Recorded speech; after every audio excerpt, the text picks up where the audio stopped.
આ મકાનનો એક એક કણ, એક એક પથ્થર, એક એક લીપણ થાપડ આપણને 75 વર્ષ પૂર્વેની ઝાંખી કરાવી રહ્યો છે. ખરેખર રાજસ્થાન રાણીવાડાની બાજુમાં તાવીદર ગામ આ રબારીનું મકાન છે.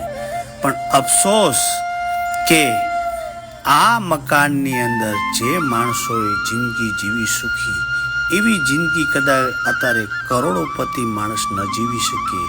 અને એની બનાવટ જુઓ, એ સુતાર, એ બેન દીકરી આની અંદર રોટલા ઘડતી હશે અને કેટલાય પ્રસંગો ઉજવાણ્યા છે. આ ઘરની અંદર કેટલાય મહેમાનો બેન દીકરી બહુ પરણ્યા હશે. અને અહીંયા જે એ ટાઈમના વહેલા ઉઠી દરણું દરવું, પાણી ભરવા જવું, લીપણ થાપણ કરવું, દૂધ દહીં અને પરોડે ઉઠીને જે દરણું દરતા અને હારડા ગાતા ગાતા ભગવાનનું ભજન કરતા. અને આ ખૂણામાં જેમ મેં તમને બતાવ્યો નકળંગ ભગવાનની જે ભગવાનની માળા કરીએ છીએ, એ પરમ પવિત્ર ધરતી આ ઘર હજી પણ એને ખૂણે ખૂણે પવિત્રતા જળવાઈ હોય એવું ભાસ થઈ રહ્યું છે.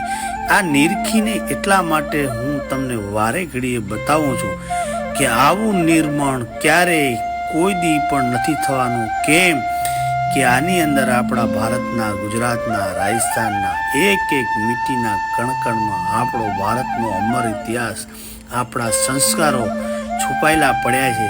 આવનારી પેઢીને ખબર પડે કે આપણા પૂર્વજો કેવી સ્થિતિમાં જીવતા હતા અને એ સમય કેવો હશે. અહીંયા જ્યાં તમે નજર કરો ત્યાં 70 વર્ષ પૂર્વેની ઝાંખી કરાવતું આ મકાન હજી પણ આને ટીપટોપ કરવામાં આવે તો હજી પણ હજારો મહેમાનને આદરભાવ આપે એવું છે.